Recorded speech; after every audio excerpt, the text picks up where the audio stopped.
We're here at SAND Conference 2017, and I'm here with Benjamin De Luna, who is the founder of ICEERS. Can you explain what ICEERS stands for, perhaps? Yeah, the name ICEERS means International Center for Ethnobotanical Education, Research and Service. Long name to talk about an organization that focuses basically on traditional plants like ayahuasca, iboga, also cannabis and other traditional psychedelic plants. And our vision is really to work towards a world in which these psychedelic plant practices are valued and integrated parts of society. That's what we try to achieve. What experiences took you on the path to become a documentary filmmaker specializing in shamanic medicines and rituals?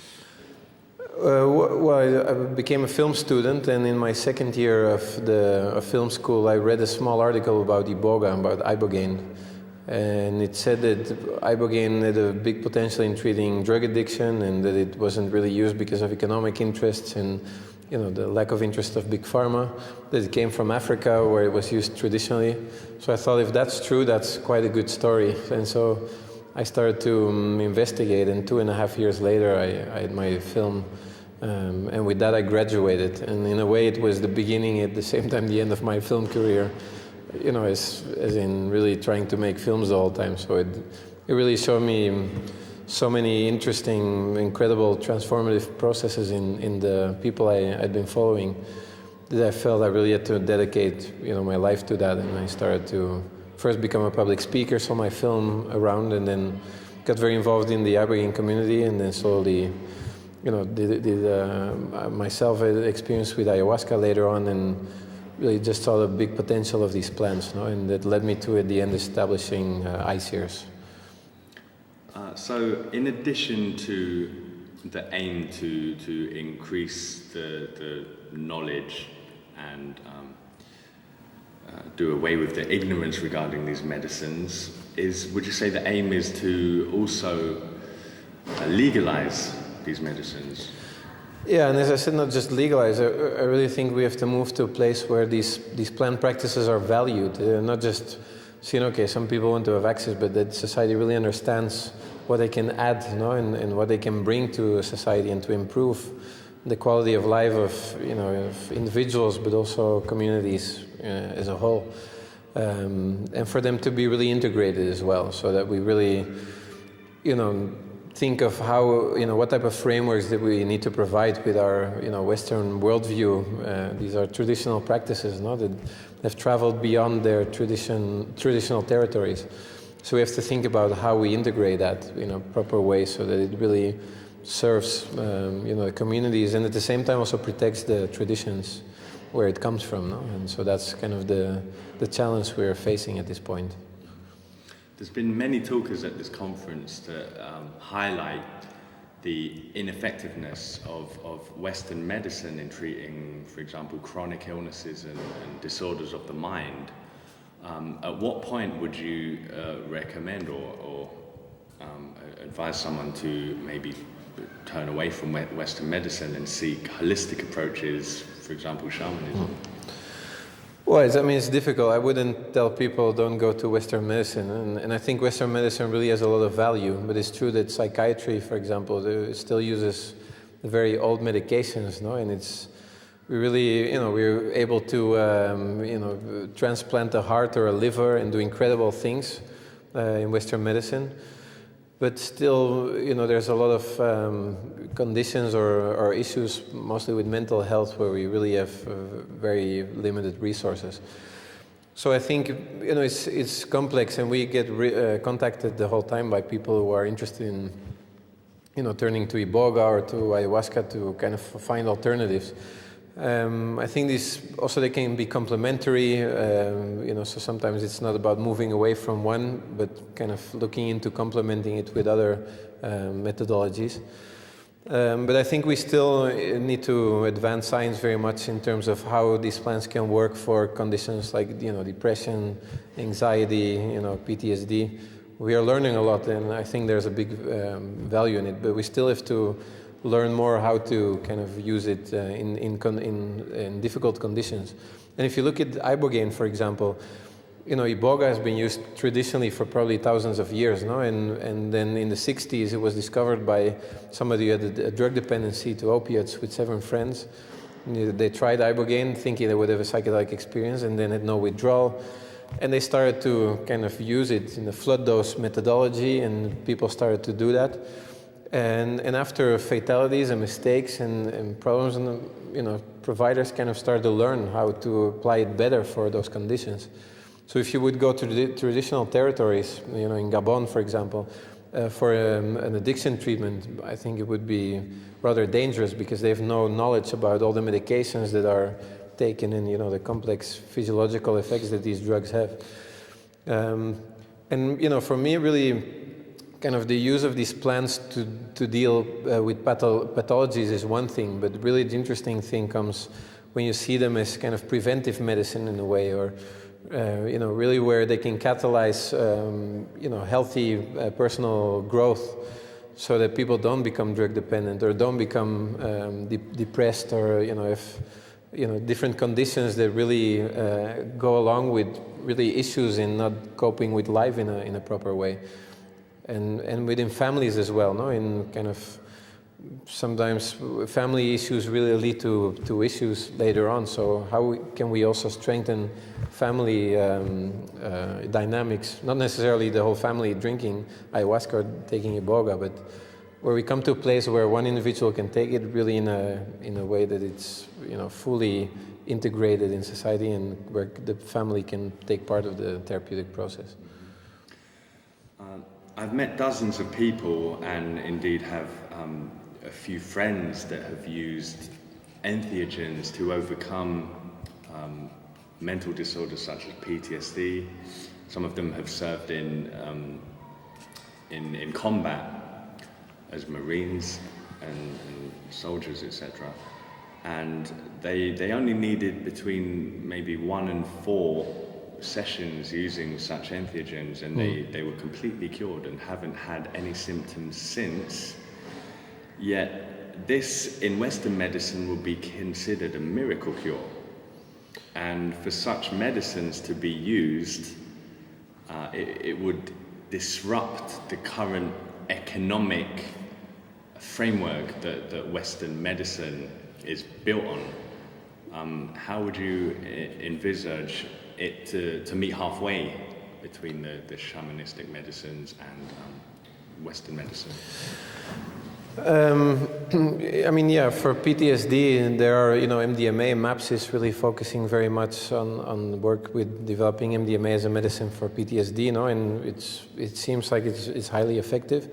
We just also did, clinical interviews with soldiers, ex-Marines who went to Peru with an organization and do ayahuasca there, and we were quite amazed also by the outcomes. So I think there's a very big potential there, and maybe it will disrupt or kind of be in conflict with some of the interests of pharma, and where there's kind of medication, it becomes chronic. It's something people become dependent on and need to take continuously to kind of cope with their symptoms. But it's happening, and it's becoming available slowly, and I think there's space for that. And also not everybody can take psychedelics because of several reasons, so it's also not for everybody. But yeah, there's a big paradigm shift happening at this stage. There's an increased interest in traditional plants like ayahuasca, like iboga, and other psychedelics as well. And what was seen always as dangerous drugs and something that really Schedule 1, basically no accepted medical potential and high potential for abuse, is now really shifting, and we're seeing that there is actually very important potential for therapy, and that these plants can or substances can really reach points where other tools don't get. So I think we will see how they will slowly become available and integrated, and the other medications are going to still be used, and they were going to serve some people as well. So I think they can coexist, and it's not about one being the only one and the other being the bad one, but really kind of seeing what best suits for which person.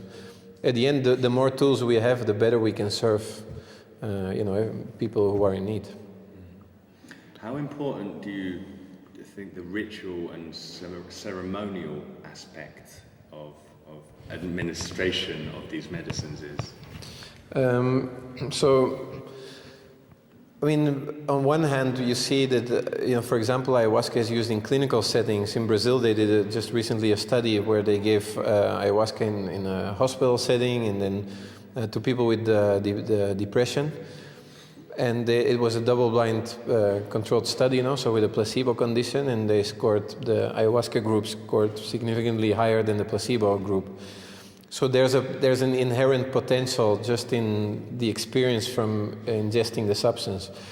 But then additionally, if you look, for example, in addiction treatment, coming into a center and being given, a white pill and then having your experience, which can be very valuable, and many people get a lot out of that. And then after a few days go home.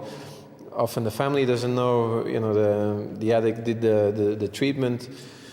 If you compare that with the ceremonies in Gabon, where the whole community takes part, where really there's a support of the community, where there's meticulous use of music, of many different elements, obviously that on itself is very, very powerful. No? And I think we need to think of ways, if we're not going to use traditional ceremonies and kind of intercultural ways of working with these plants, we need ceremonies, or we need safe settings. And I think, at the end, these are big safety containers, and really can maximize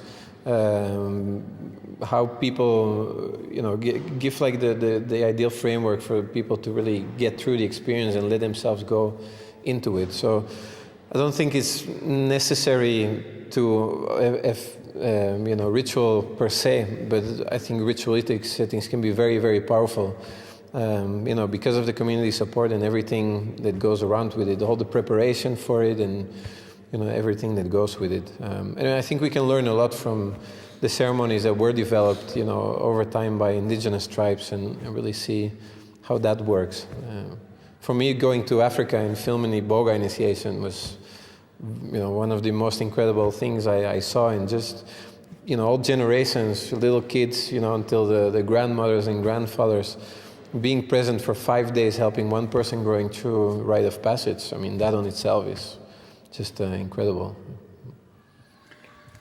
In my search to help someone who's very close to me to overcome their PTSD, I encountered many underground psychedelic therapists and shamans, and everyone seems to tout their own ultimate treatment. For example, I met with some Crossroads people at the MAPS conference in April, and they were saying that they have a new technique using Iboga followed immediately by 5-MeO-DMT, and they tout that as the ultimate way to overcome addiction. Mm-hmm. Can you possibly make a comment on this? I mean, it's difficult to say because I haven't seen the clinical reality around that, no?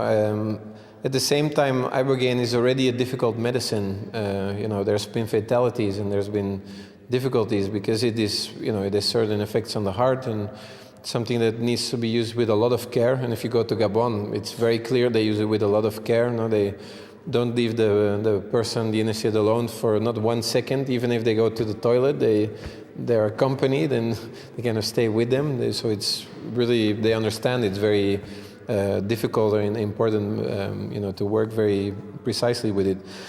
So then on top of that, right afterwards, giving 5-MeO, I mean, I can understand that, it's kind of the ego death after Iboga, and that it's kind of, is a big impact on the person.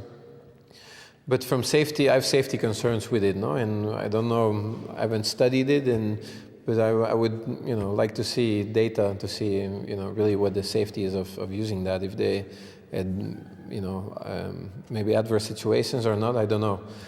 So in combining, and it's now also very much done to combine Cambo, before ibogaine or with ayahuasca.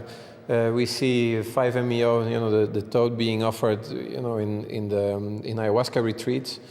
And we recently published, kind of an alert about that, because 5-MeO doesn't combine at all with MAO inhibitors, no? So in combining can be, adding more value to something, but it can also add more risk to things. No? So I think it's important to really be careful with those type of things. I gave a lecture here a few days ago where I gave quite a scathing account of the current state of the war on drugs, especially certain figures, such as the president of the Philippines, who commented recently that Hitler killed 6 million Jews. He doesn't see why he can't kill the 6 million drug addicts in the Philippines. So he almost treats them now like a subhuman class. Yeah.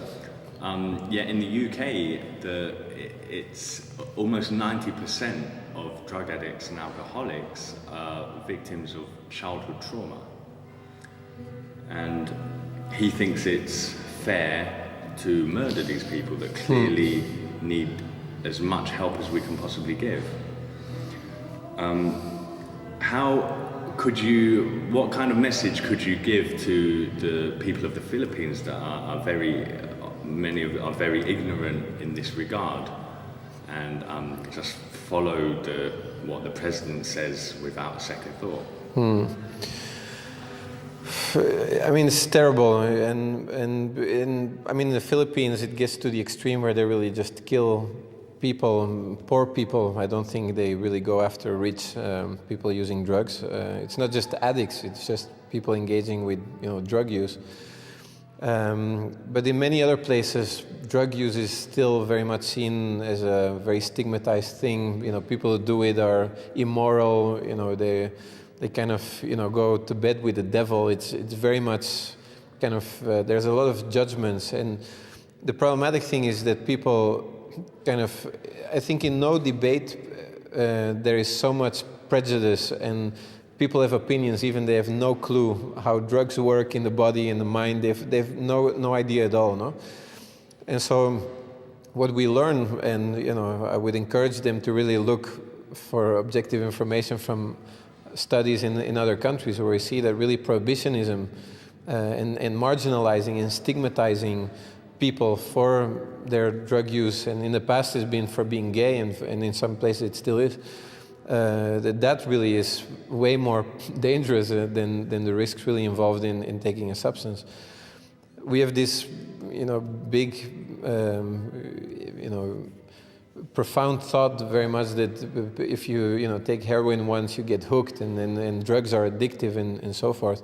And we don't see that actually drug abuse, which is just a very minor fraction from people who use drugs. There's many people who have tried heroin in their lives and they don't become addicts, but they kind of don't see that addiction is really a symptom of many more underlying issues, like if you have no perspectives whatsoever to have chances in life, you're very poor, you live in a neighborhood where there's a lot of violence, there's a lot of trauma, sexual abuse and violence, all of that, that's really what causes people to get into unhealthy relationships with substances. There are people who lack connection to a purpose in life, connection to themselves, to their dignity, to their family, to society. They're totally marginalized, and so that's really what is causing that. So by killing them, you're really not solving anything.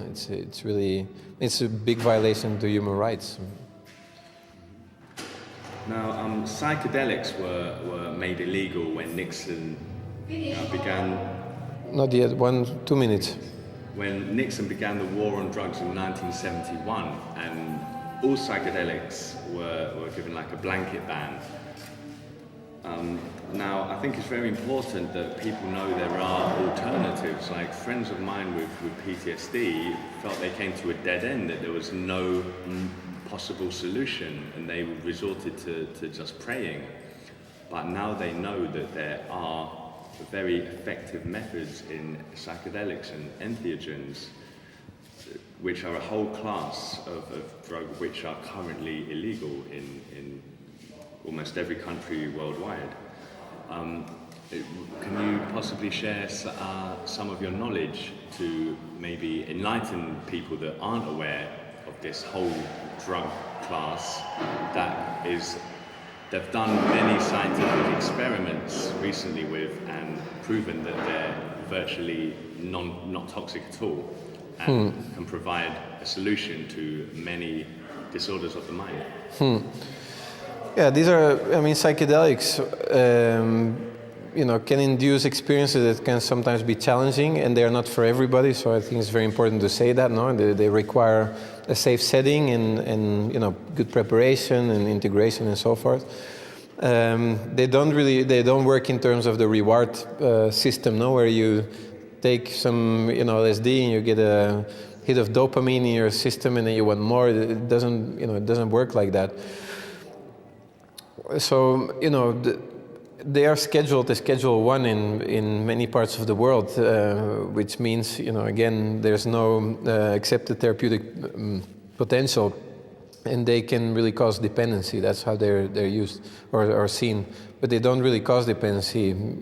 People, if you use them and then you stop using, you don't crave for more. And generally after an experience, people really don't feel like taking more, immediately afterwards. It can be challenging or very profound experiences that require integration.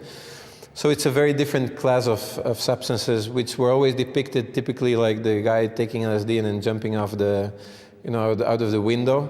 In a safe setting, first of all, that would never happen because you would have a sitter or you would have a ceremony. With ayahuasca, of course, it's taken traditionally in ceremonies, which provides also the safety container. But yeah, we're seeing that used, consciously and responsibly, they really can reach parts in our subconscious and deal with life in a holistic way and really kind of, working through problems, connecting the mind and the body and the spiritual dimension. And through that, kind of starting to resolve issues that without that, people often don't have the chance to really go through it. No? So these are really important medicines of the future. But they're, really also medicines of the past and that have just, started to kind of globalize out of these traditions. They're sacraments to some. There's churches using ayahuasca as a sacrament as well. So they have, I think, many applications. We're now talking about microdosing as well. We're seeing with ibogaine, for example, that for Parkinson's there is a potential there to kind of improve symptomatology over time in microdosing. So we just know the tip of the iceberg. That's the exciting thing of the whole story. And there's kind of hope for psychiatry in a way, as long as we can manage to set aside stigma and all our belief that, this was, the dangerous drug that we're kind of getting the hippies in the wrong direction and all of that. If you look at the reality, really, we should really embrace these tools as, needed assets for society to improve and for us to really tackle some of the challenges that are out of control and growing. And these are tools that can really be connectors, connecting you with your life purpose, with yourself, with your family, with society. And I think in a world where every time more things are digital and we kind of live or forget to live connected in our environment, I think there's hope if we kind of integrate them. Before we get thrown out of this wonderful church, would you like to quickly mention the next ICEERS conference that you're... it's a bit early still to mention because we're still kind of finding a place, but it will probably be in Europe again. We want to build on the relationships we developed with the Indigenous peoples in the last one. But yeah, we're still, we want to really have it all sorted out before announcing where. So stay tuned. Thanks for your great work and thank you. time. All right, thank you.